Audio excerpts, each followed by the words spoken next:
இங்கே சண்முகன் ஒருத்தர் இந்த ஸ்கூலுக்கு புதுசாக ஜாயின் பண்ணுறாரு. ஆனால் பார்க்கறதுக்கு பெரிய பாடி பில்டிங்காக இருக்கிறதுனால இந்த ஸ்கூல் பசங்கள்லாம் சேர்ந்து இவருக்கு சண்டிய சண்முகன் பேர் வச்சிடறாங்க.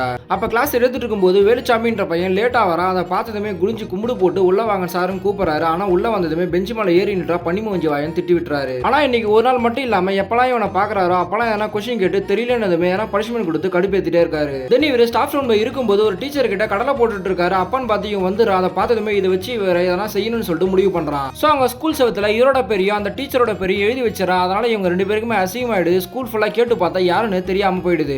தென் இவர் ஊருக்குள்ள போகும்போது அந்த டீச்சர் பேரை வச்சு இவர பேரை வச்சு கலாச்சிடுறாங்க. அதெல்லாம் ரொம்ப கடுப்பாயிராரு. ஸோ எச்எம் கிட்ட போய் கம்ப்ளைண்ட் பண்றாரு. அவருமே இதை கேட்டுட்டு இதெல்லாம் வச்சு எப்படி நம்ம கண்டுபிடிக்கிறதுன்னு கேட்கறாரு. ஆனா இவர் என்கிட்ட ஒரு ஐடியா இருக்குன்னு சொல்லிட்டு அங்க இருக்க பசங்க எல்லாருக்குமே ஒரு டெஸ்ட் வைக்கிறாரு. அப்ப டெஸ்ட் வைக்கும்போது கருவி கண்ணன் நாடுடைய மன்னன் சொல்லி இப்படிப்பட்ட வேர்ட்ஸ் எல்லாம் கொடுத்துட்டு இருக்காரு. அவங்களும் எழுதுறாங்க. ஆனா அந்த வார்த்தையை வச்சு இவன் தான் பண்ணான்னு சொல்லிட்டு கண்டுபிடிச்சிட்டாரு. ஆக்சுவலா இவன் செவத்துல எழுதும் போது காதல் மன்னனுக்கு 2 சுழினா தான் வரும். ஆனா இவன் 3 சுழினா போட்டிருப்பான். அதை வச்சுதான் இவர் கண்டுபிடிச்சிருப்பான். அதை கேட்டதுமே இவன் இந்த வருஷமா ஃபெயில் பண்ணிடுறாரு.